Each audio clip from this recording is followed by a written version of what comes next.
working capital management, FIN3702, we're looking at support material 5. The first bit is recap from last week.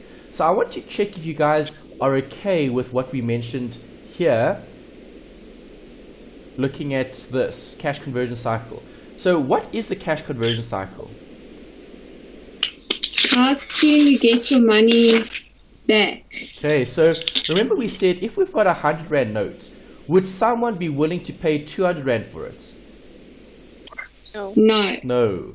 So it's impossible to sell money at more than it's currently worth. But if I take 100 Rand and I convert it into inventory and then I sell it for 200 Rand, is that possible? Yes. Yes. Okay, so today we're focusing on that. We're looking at the inventory. How much of it should we hold? If we are trying to maximize value for our customers or our shareholders, are we going to be holding more stock? Should we hold less stock? How much should we buy when we do purchase it? Those are some of the questions we need to answer in this section. So when looking at cash conversion cycle, you're looking at 3 components. The first is the AAI. Melanie, do you remember what that stands for? Yes, it's your average age of inventory. Good. And what is that representing? How long you're keeping your inventory. Keeping your inventory or selling it. Correct. Average age of inventory, it's how long you're actually holding the stock for before selling it. So you buy stock and you sell stock. The average age of inventory would be the distance between buying and selling. Do you want that to be very high or low? Low. Yes, the lower the better, because that would reduce your cash conversion cycle, meaning you'd be speeding up the collections in terms of cash becoming something else, becoming cash again. Alright, good. Tammy, do you remember what the ACP stands for? Average collection period. Yes, and that relates to who? Who do you collect from? From your debtors. Correct. Okay, so debtors are responsible for paying their outstanding amounts, and that's after having sold. So with ACP, do we want it to be higher or lower? Lower. Correct. You want to collect sooner rather than later. So the selling is the next part of the transaction. Okay, in terms of having bought, then sold, then you still need to collect. So in the example we spoke about last week, we had 40 days for the collection period, and that landed up with OC amounting to 110 days. OC is the operating cycle. So remember, if I'm operating, I'm looking at when do I buy and when do I sell. Okay, and then obviously collections are key because you need to collect what you've sold. The next bit is looking at APP. Melanie, what does that stand for? That's average payment period. Correct. Okay, and that was something different that we had to add to the cash conversion cycle that related to who? Creditors.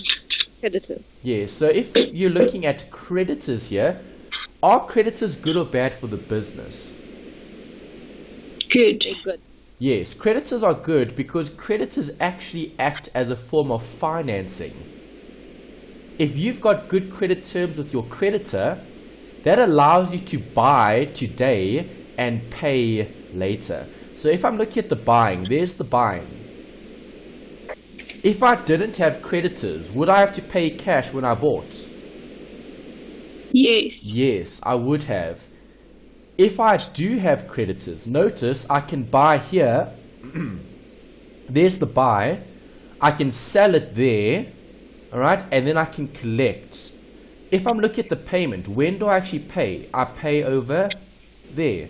So if you look at the buying, which is here, and the paying, which is there, that is what?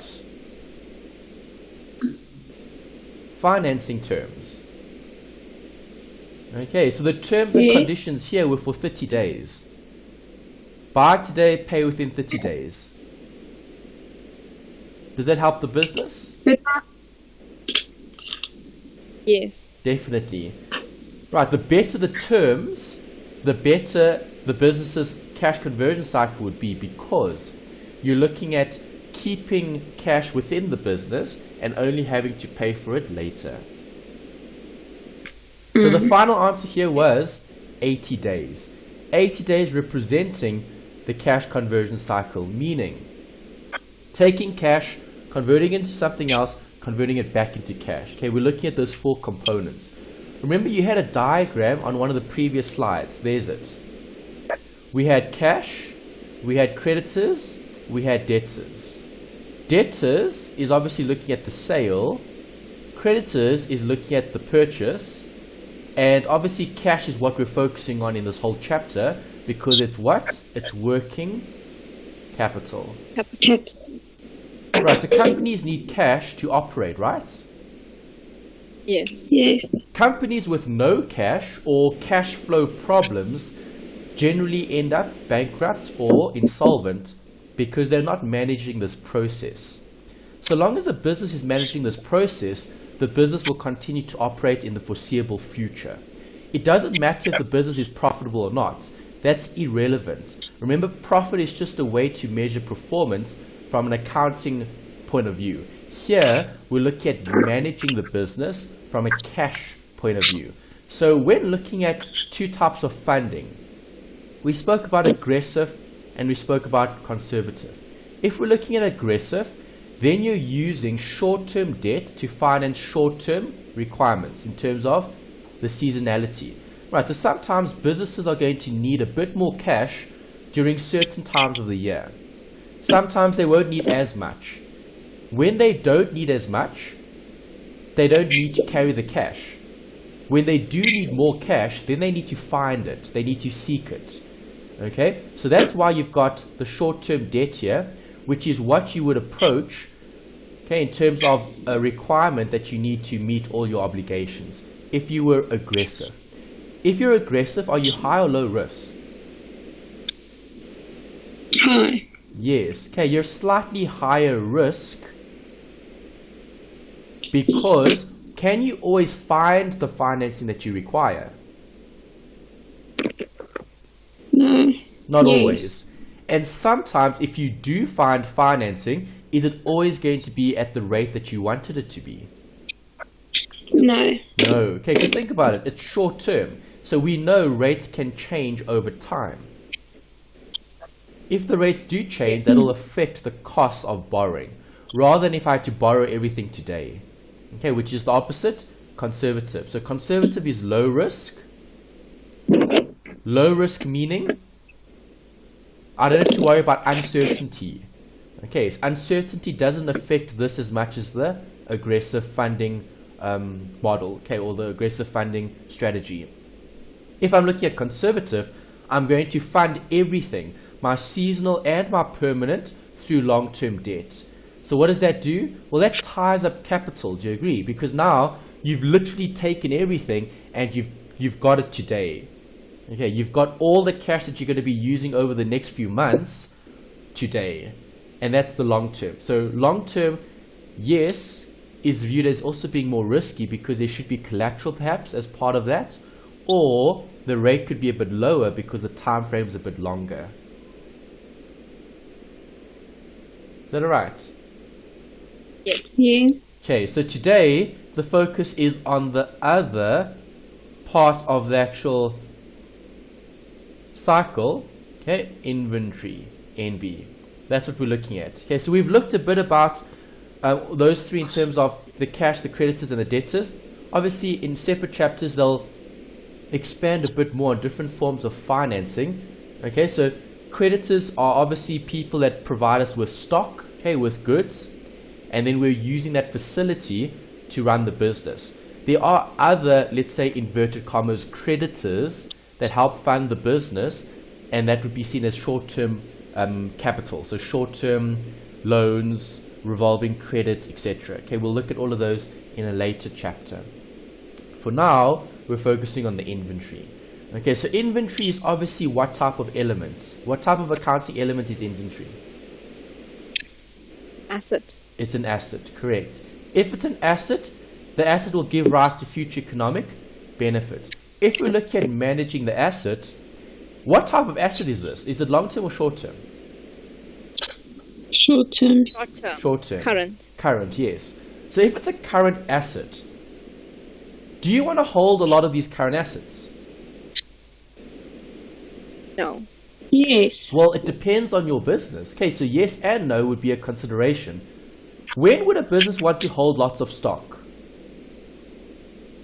If they sell it quickly. Correct. Okay, so businesses in a fast-moving consumer goods industry, FMCG, right, obviously you want to hold as much stock as possible, okay, obviously in line with your customers' demand, because those are fast-moving goods. Okay, you don't ever want to have no goods available, right, in a very fast-moving industry. Because remember, what did we say about the cycle? We said the cycle is going to take cash, so let's say 100. It's going to convert 100 into inventory of 100, and then it's going to be sold for 200. Right, so do you want the cycle to be very quick or very slow? Quick. Correct. The quicker the cycle, the better, because every time you go one full circle in terms of a sale, you've made plus 100.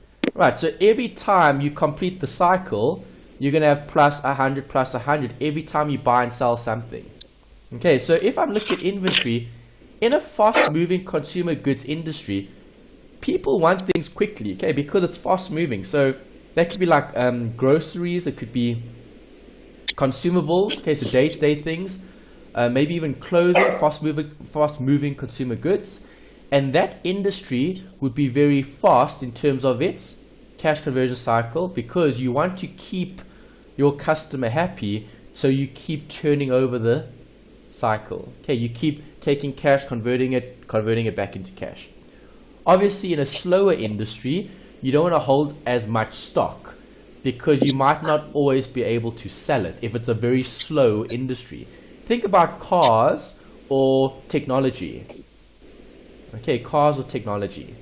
Technology is probably a better example. Okay, cell phones, right? Or laptops or PCs. Hey, do you want to keep too many PCs at your business to sell? No. No. Okay, because we know not everyone is going to be wanting to buy PCs as frequently as groceries. Okay, so your consumer goods, right? Consumer goods are bought every day and are bought in pretty big quantities as well. Right, PCs, you're not going to be selling a PC maybe every day, right? Even if you did, you might be selling 1 or 2 or 3 of them. You're not going to be selling hundreds or thousands of PCs, but you'll probably be selling hundreds and thousands of different consumer goods. Okay, that you'll be selling a lot of very quickly.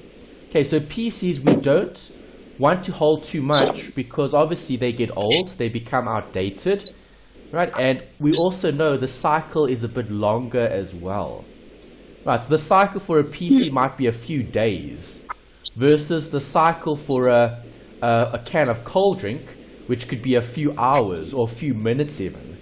Okay, so think about a can of cold drink. Every minute a can is going to be sold. All right, versus a PC, maybe every day or every week, depending on how busy the business is. Okay, so that's inventory. You need to know what it is, because then you can relate the theory quite well, because you're going to have to look at different techniques, right? You're going to have to look at measuring inventory, and you're going to have to look at making decisions, right? So EOQ is something that you'll calculate in this module, which specifically relates to inventory. Okay, it's looking at the economic order quantity. We'll also look at some other things as well that relate to inventory in terms of its cost, storage, withholding, and so on. Right, so to start off, we looked at what inventory is. Can you give me some examples? Stock. Well, yeah, give me some examples of stock. PC, that can be- cell phone. Okay, a cell phone. Cold drink. Okay, cold drink. Right, so if we look at those are different forms of inventory. Okay, are the two the same? No. No. No. Okay, so cold drink is very different to a cell phone, right? So do you agree, if I'm looking at inventory, there are going to be certain things we need to consider, because if I'm selling cold drink is obviously a consumable, so do we need to keep the cold drink cold? Yes. Yes, okay, so there's going to be refrigeration. Okay, because if we don't, that inventory is going to be affected. Okay, those items are probably going to expire a lot quicker if we don't refrigerate them. Okay, so refrigeration is something to consider. With a cell phone, this is probably security. That's probably the big risk. Is, well, each of those items are very small and they're very valuable. So the risk of theft is quite high. So when looking at inventory, we need to manage it appropriately. Right, obviously you'll manage cold drinks very, let's say very differently to cell phones, okay, or other assets. Right, even something like vehicles. Okay, see there now you're looking at different systems as well. Okay, so you guys know there are two different systems in accounting, right? What are they? Accrual. No, systems for inventory.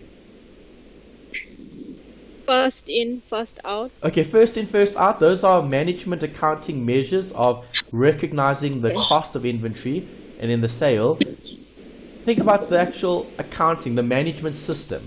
So in accounting, you guys covered two inventory management systems. What were they called?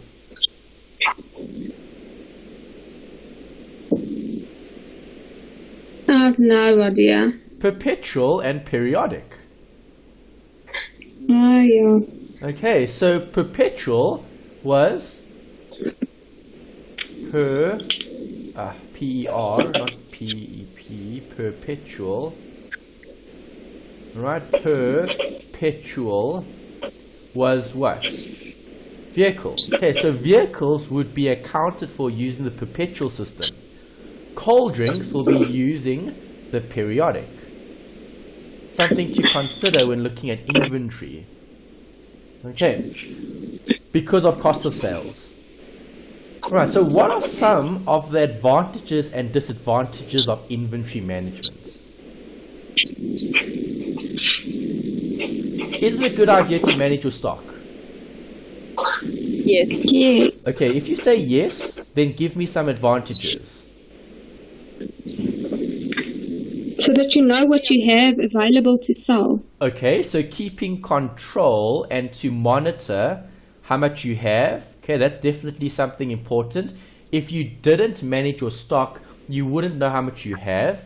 So that wouldn't be an advantage. Okay, what else? Why else would you want to manage your stock?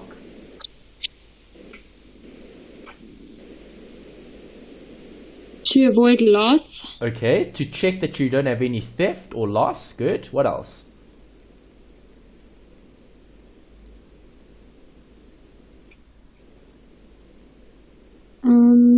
The cost.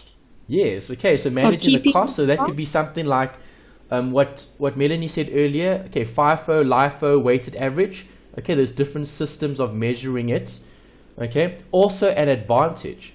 Right, so do you agree, if I've got good inventory management, I've got good records. Okay, and records help us with providing us with information. Okay, and if we have information, can we then manage the stock? Yes. Definitely. Okay, it'll be easier to manage stock with more information. But and you'll see the workings that we do are based on information. Okay, so we need certain figures, we need certain values, we need certain let's say data records, okay, to help us with the actual decision making. What are some of the disadvantages though with managing stock?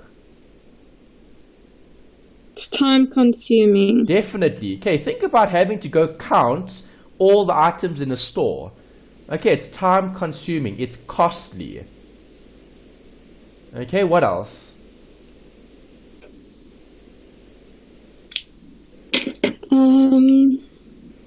Would any of you like to go count all the stock in the storeroom? No. Why not? It's a terrible tedious job and it's to do. probably boring and it's a lot of admin. Yes. Okay, so people generally don't like doing admin because admin is boring. Okay, people want to do exciting, interesting things.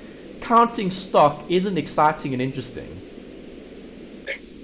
Okay, so if I'm looking at admin and I'm looking at costs and I'm looking at time, those are all things that you could consider in terms of a disadvantage. Okay, obviously you're going to need someone. So what about employing someone to do this?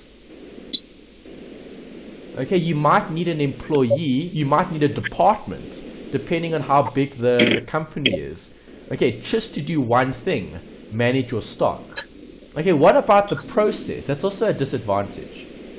Okay, sometimes there might be a very long process involved. Okay, so you might need different people to sign off the purchase, okay, of certain goods. You might need someone to receive it. Okay, so there's like requisitions that need to be made. Okay, so you request something, then it gets delivered, then you need to accept it, and so on. It could be a very long process as well. Right, and in the process, I also think yes? I think there's room for error as well because it entails people physically counting the stock. People can make mistakes. That's a good point as well. Okay, so another disadvantage you could also describe is definitely human error or mistakes. Definitely. I mean, you might miscount something. Okay, that's good. Yes. Okay, those are more disadvantages. Alright, so what are the roles of each of these different individuals? You've seen financial managers before a lot.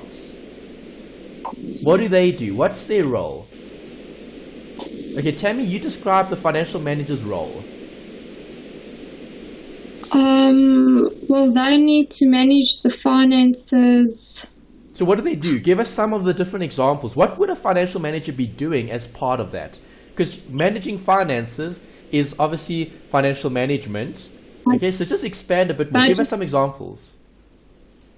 Budgeting. And what else? Planning. Okay, budgeting, planning, coordinating, controlling. Yes. Okay, so is the financial manager important? Yes. Okay, a financial manager would be more senior, let's say, compared to these other individuals. Why? Because they're dealing with the finance, which is more, how can I put it? Which basically controls the rest of the business in terms of its budget. Okay, so obviously we need to allocate resources to different departments. Right, so if we've got the manufacturing department and we've got purchasing, they're separate, do you agree? You're buying stuff and then you're going to be using stuff later to make something. Alright, so what's the role then of the manufacturing manager? Melanie? I think he would be responsible in making sure that processes are followed and whatever is needed in the department to, if they're obviously manufacturing something, that the line that they're using is operating like the way it should be. And in terms of having different shelves and controlling what stock, how much of stock is created and how much needs to be created. Nice. Okay, those are very good examples. Okay, because as you said, the manufacturing manager is very, very focused on the manufacturing. Okay, rather than the budget. Okay, yes, they need to have some input. Okay, in terms of how much they require and so on. But as you said, it's more on the operational side of things. Okay, so looking at the actual manufacturing. Okay, what's part of that process? Who's part of the process and so on. Okay, good. And then obviously you've got purchasing, which again is very separate. Okay, so do you agree all three of these are very, very separate functions? Yes. But they all focus on? Inventory. Right, because manufacturing creates what? Stock. Inventory. The output. Output. Okay, the purchasing is the? Input. Okay, and then the financial manager is looking at both input and output because they're looking at maybe the market in terms of the profit. Okay, the demand, the supply, maybe the sales. Right, how much are we going to sell? Okay, they're looking at the information. That's what they're looking at. Okay, so the financial manager doesn't create anything. The financial manager doesn't buy anything. Okay, the financial manager just makes sure that both of these processes are being managed and they have support. So obviously, you've probably heard of this. Finance is obviously the supporting role in the business. Okay, the finance department supports all the different areas. Okay, because all areas require resources, and then all of that information needs to be created, all right, in one space, okay, or in one spot. All right, so the financial manager would then be responsible for collating all that information to have a very high level view on what's actually happening in the organization. And who does that get reported to? MD. Well, yes, okay, more senior management, or ultimately the CEO, okay, the decision makers. Alright, so there are different techniques for managing inventory. Okay, we know how important it is to manage, right? So we get ABC. Right, if you guys have done MAC modules, okay, MAC modules, the management accounting, right, they take all of these concepts a lot further in terms of the actual accounting of, let's say, like cost drivers and allocating cost and all of that. So if I'm looking at ABC, okay, as a system of managing inventory, okay, we're ranking stock in order of importance. All right, so ordering of importance. Okay, so if I'm looking at manufacturing, obviously certain things are important in terms of the actual process. If you don't have certain items, it's going to slow the entire process down. Right, so is that going to be a factor to consider? Definitely, because we need to know what is more important, because we need to prioritize. Okay, and if we prioritize what we're requiring, okay, we should be able to speed up the process, because remember, the focus is always on the cash conversion cycle. Start with cash, convert it into something else, and then back into cash. So if you're looking at the system, order of importance could also be maybe the items that you're producing. Okay, maybe certain items are considered to be more important than others, maybe because of the demand in the market, okay, versus the supply.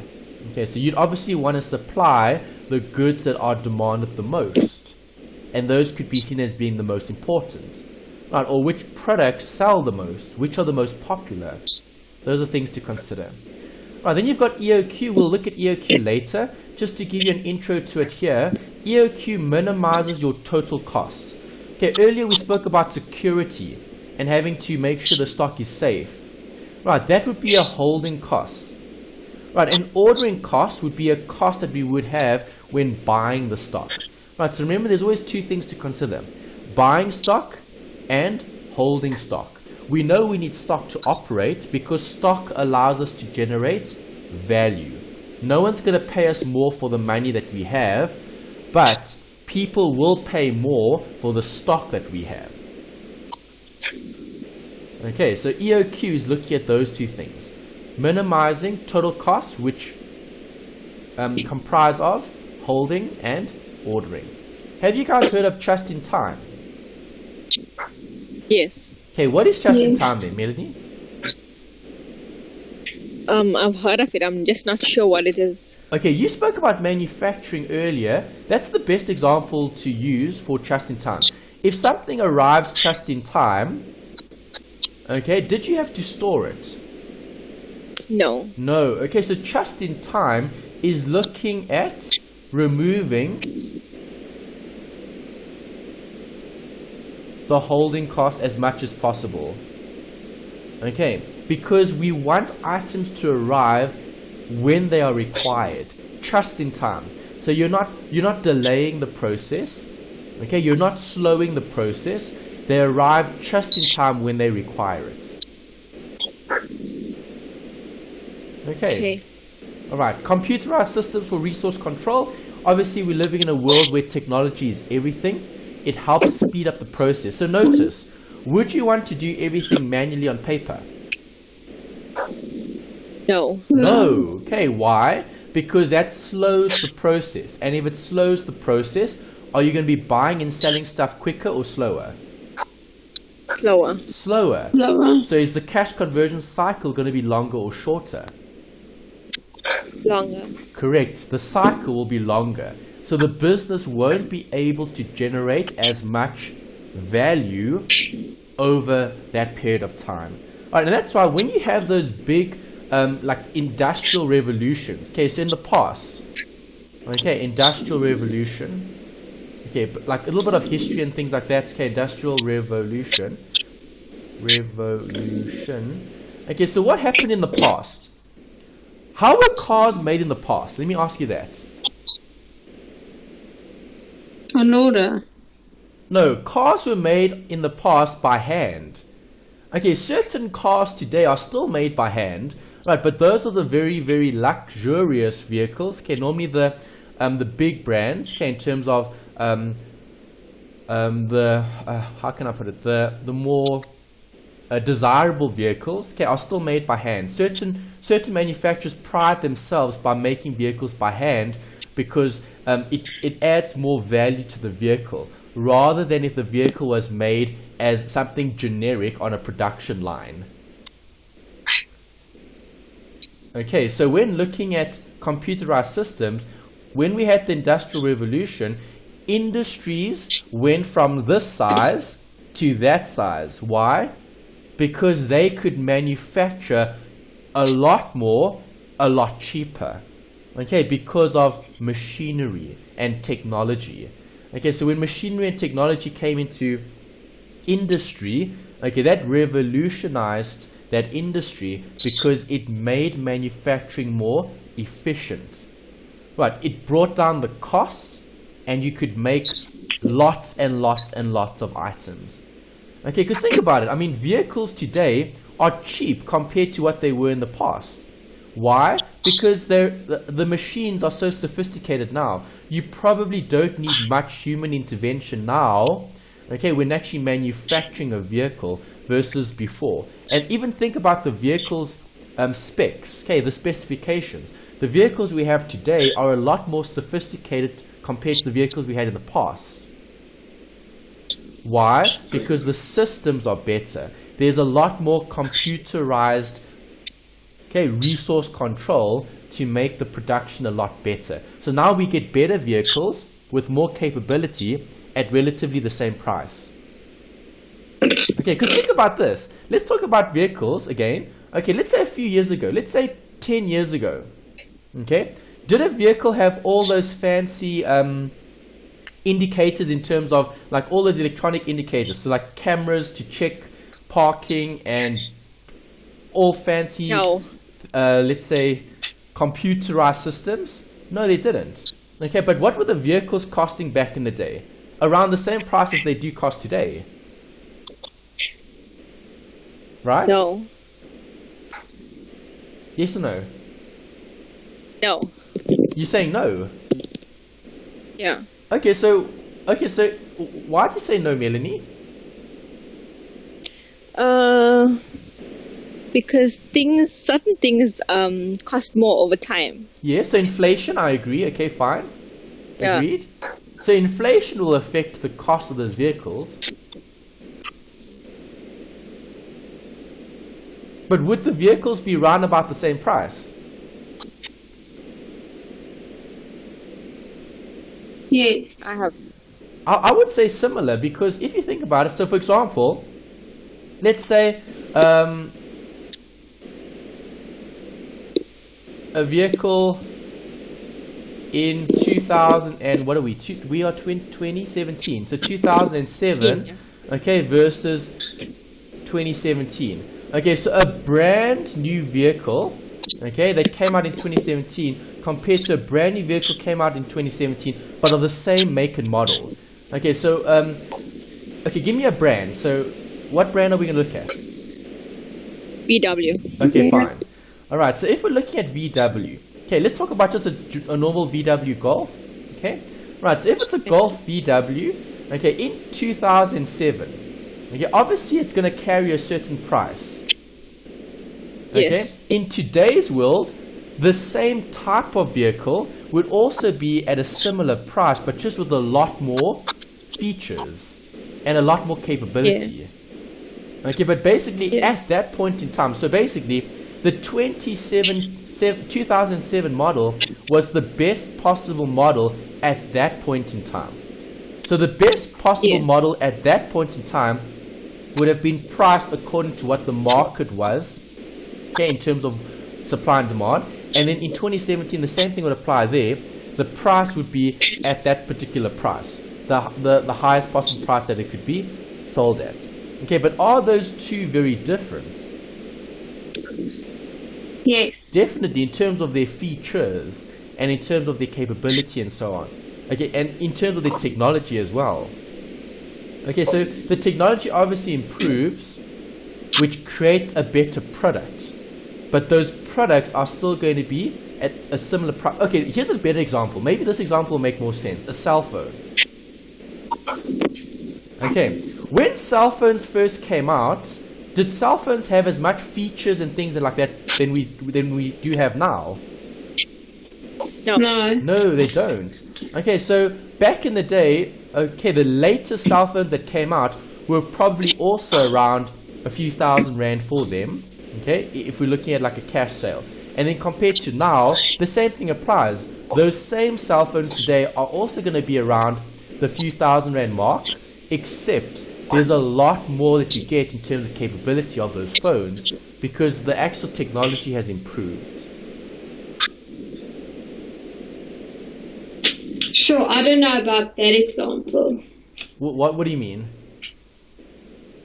Because the cell phone prices are way more each year. Because of inflation. Okay, but we're not looking at inflation, we look at the products. So, like relative value. Relative value then versus relative value now. Okay. Okay. Well, I'll try to think of another one to maybe give that in a bit more. Oh, I left out a point here. International inventory management. Okay, are we going to be looking at international considerations? No. Okay, import and export, other countries, not something that we'll be focusing on in this particular module. It's generally holding stock locally. Alright, so there's EOQ. Costs can be separated into two, holding or carrying, and the ordering. The holding and carrying is looking at costs like security, insurance, space, okay, warehouse, okay, or space in terms of storage, okay, storage costs. Ordering is looking at the purchase, the buying. Right, so what will be included in order costs? We spoke about it. Anything relating to the purchase, right? Yes. Okay, so would your import and export, would taxes form part of that ordering cost? Yes. If it's part of the purchase, then it would be.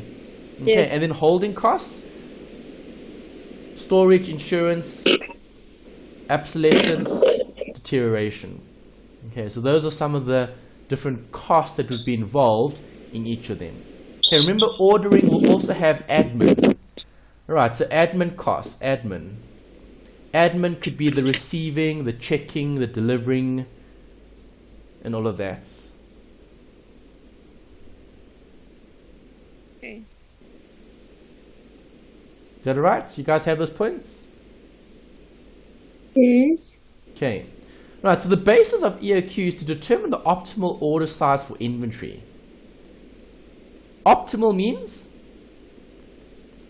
Maximize. The best price. Yeah, the best place. Okay, in terms of what do I have in terms of storage and how much is it going to cost us when buying all of those goods. If I buy lots of goods, how is that going to affect my storage? Well, you're not going to have enough storage. You're not going to have enough, correct. So you're going to have to buy or consider more space. Okay, so when looking at the relationship between the two, what happens to order costs when I order more? Increase. Really? So when you order more, the prices get more expensive?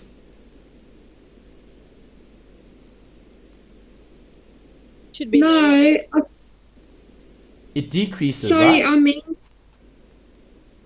but the storage costs increase. Yeah, storage will increase, correct. The holding will increase. Okay, but if we look at ordering, if I place more orders or bigger orders, the cost gets Yeah. smaller.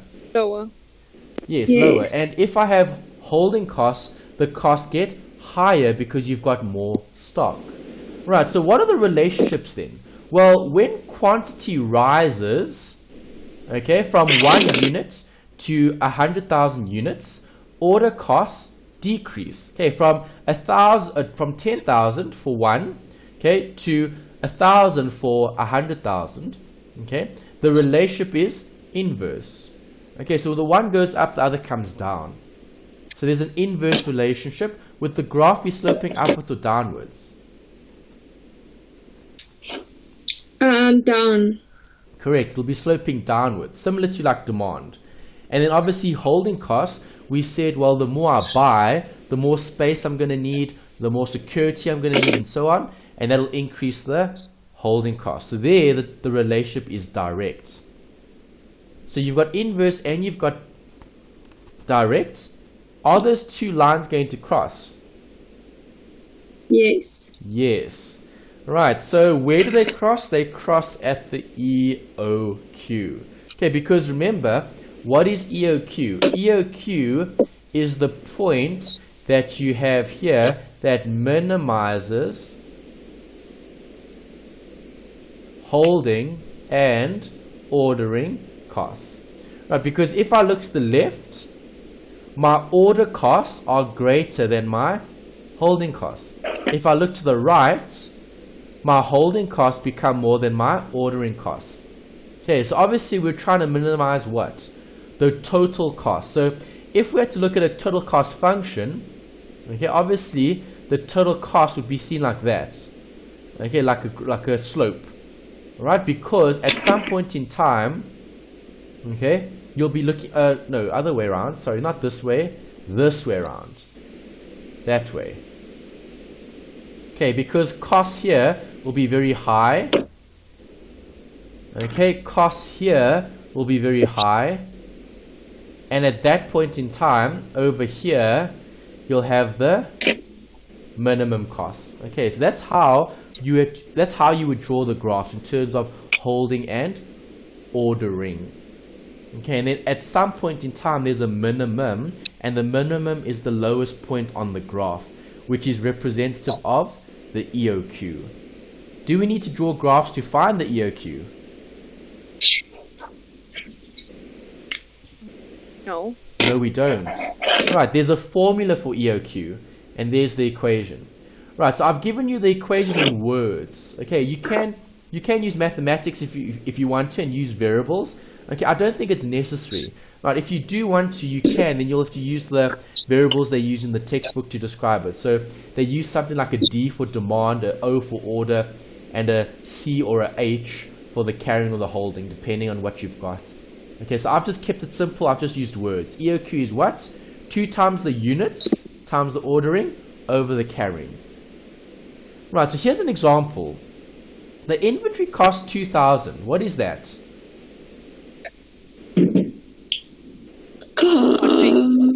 It's the purchase price, yeah, Ordering. the cost price. Okay, the company uses 1,500 units during the year. Okay, there's the demand, there's the units.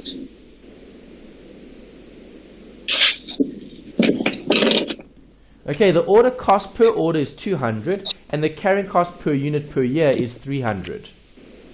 Okay, there you've got the order, and you've got the carrying. Right, so all I do is I literally take that, and I substitute that into the calculator, and I calculate the EOQ. Okay, so see if you can get the right answer here by using your calculator's square root function.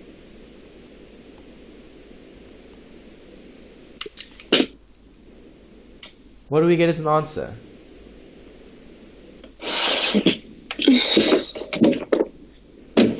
So Sorry, I'm looking for my calculator. I don't know what I did with it.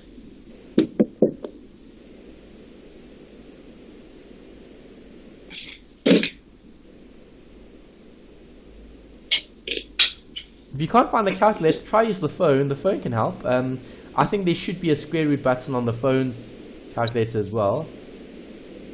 If you are looking Yeah, to do it it is. So, Okay, Melanie, what did you get? 44.72. Okay, 44.72. Okay, so what is that representing? The EOQ. EOQ. Yes. Okay, so over a year, this particular business is going to be using 1,500 units. Okay, to reduce or to minimize the holding and the ordering costs. Okay, ideally we'd be looking at orders of 45 units. Okay, 45. Okay, remember you can't have a fraction of a unit, so you'd have to round it up. Okay, so 45 units would be seen as the ordering quantity that would reduce or minimize my holding and ordering costs. Okay. Right, try this example.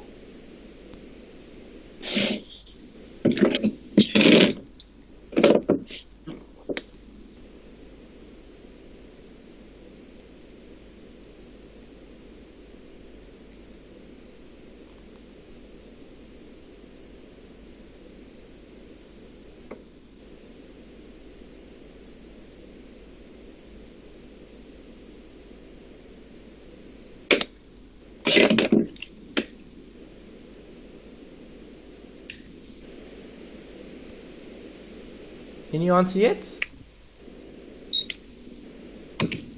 63.24, so it will be 64. Okay, you got 63. Did you get the same thing, Melanie? Give me a minute.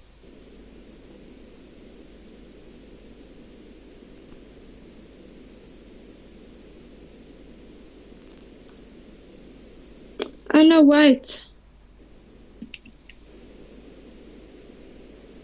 I got 632. I also got 632. Yes. Yes, sorry, I left out 2 zeros Okay. by the cost. By the? Ordering cost, I put in 200 instead of 20,000. Okay. Alright, so if we look at this working here, the order cost here with the total, right? Yes. What do we need to put in? We need to put in a per unit cost. Okay, so it's divided by 300 here.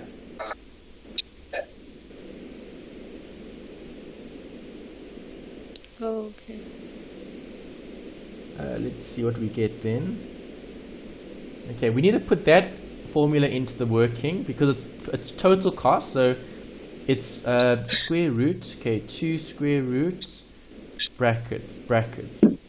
Okay, so 2 times 300 times 20,000, close brackets, divide by open brackets, 300 times 30, close bracket, equals.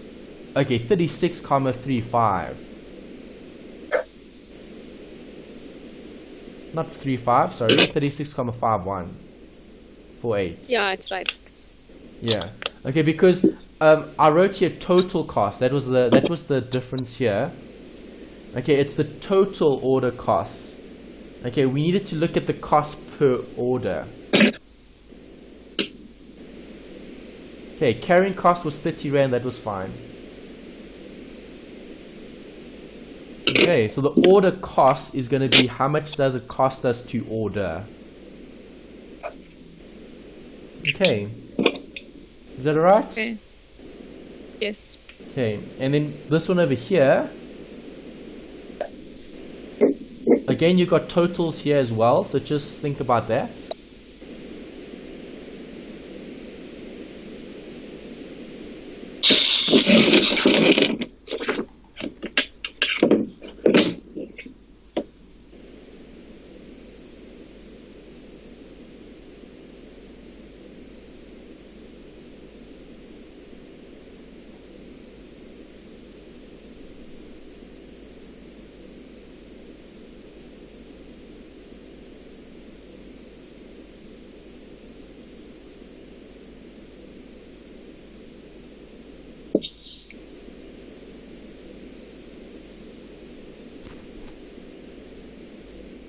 What are we getting? Just hold on.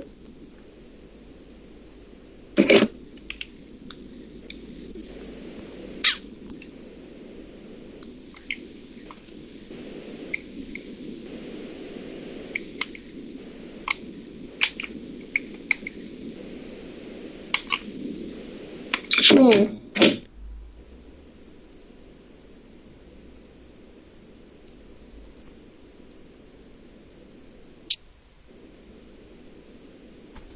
I get 252. Why is it?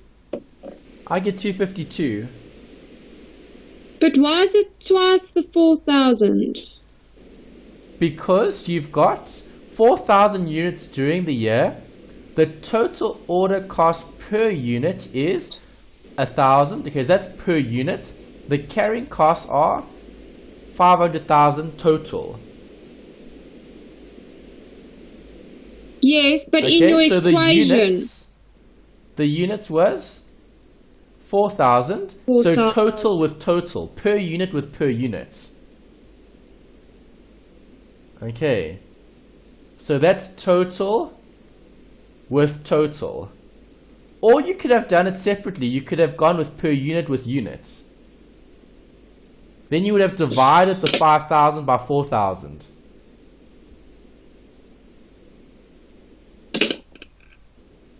Okay, a divide of a divide is a times. Melanie, what did you get? I got 4. Okay, no, 252, commas 98. but Anthony, in your previous examples, you didn't take the units and you times it twice. Okay, have a look at the previous example. Okay, this was what? Total. Yes. This was what? Total. This was what? Per unit. This was what? Per unit. Okay, so you keep the variables the same. If it's per unit with per unit. If it's total, total with total. Okay, if you type both of those into your calculator, you get the same answer.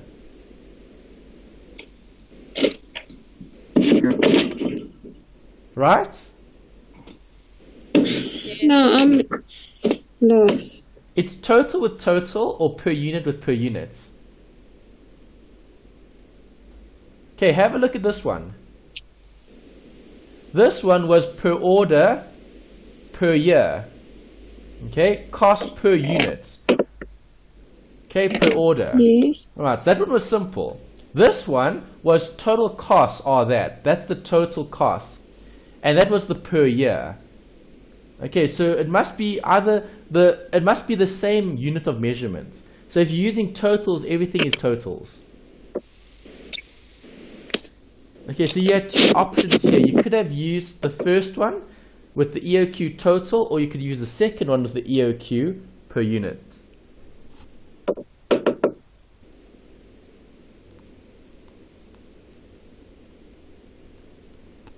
Does that make sense?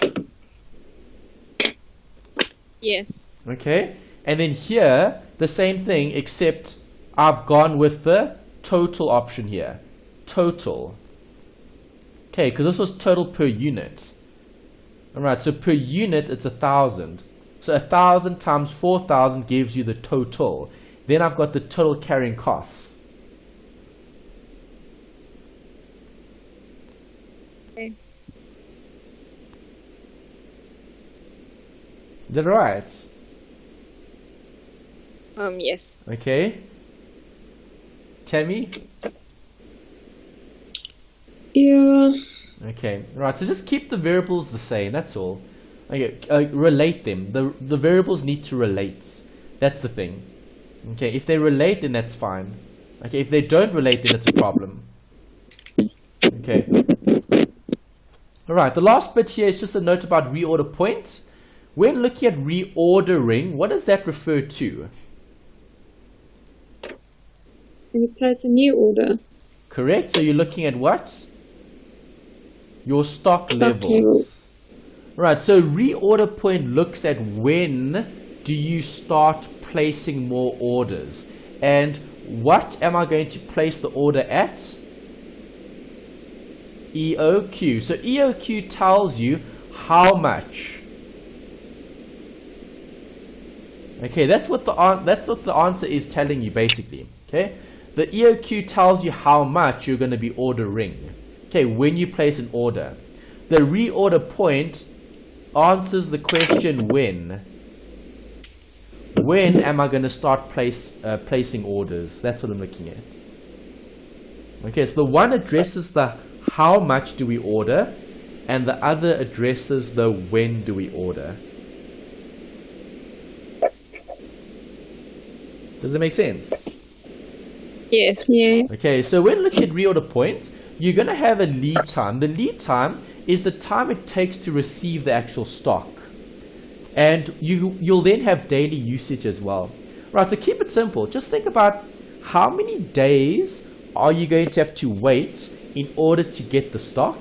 Will you need that amount of stock on a daily basis? Well, how much do you need on a daily basis is the question.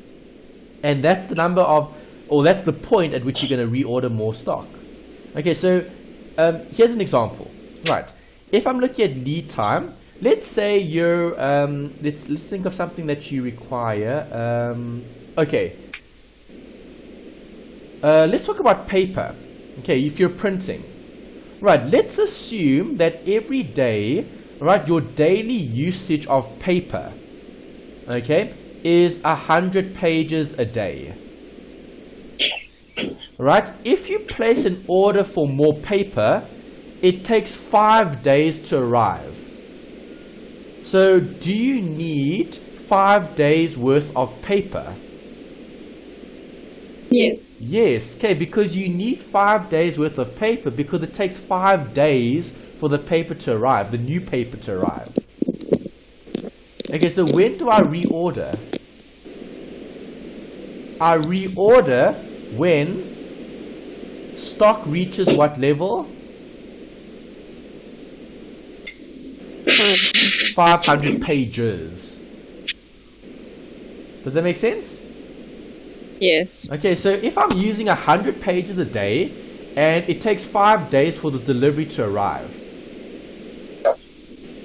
when stock reaches 500 pages, I then place an order at EOQ. And EOQ might be 20,000. Let's just assume. Okay, so then how much do I order? How many pages do I order when we reach the reorder point? 20,000 pages, right? Okay, because you place orders at EOQ because EOQ tells you how much to order, which reduces your holding and ordering costs. Do you agree? Yes. Okay, that's EOQ. We saw that earlier, carrying and holding, hey? The lowest point on the graph. Okay, where you minimize both. Right, here we look at reorder. So when do I place an order? So when you do buy, so let's say you've reached 500 pages, what do? You buy 20,000 pages. Now you use the pages, you print, you use, you print, you use, you print, you use, okay? And you then reach 500 again. How much do I order? I order another 20,000 pages. Okay, because I need enough stock on hand to last 5 days before I wait for the next 20,000 rand to arrive, 20,000 pages to arrive. Okay. Did that make sense? Yeah. Okay, so a firm knows it takes 5 days to place an order and receive an order. If 100 units are used per day, the reorder point is obviously 500. Okay, same as the example we just discussed.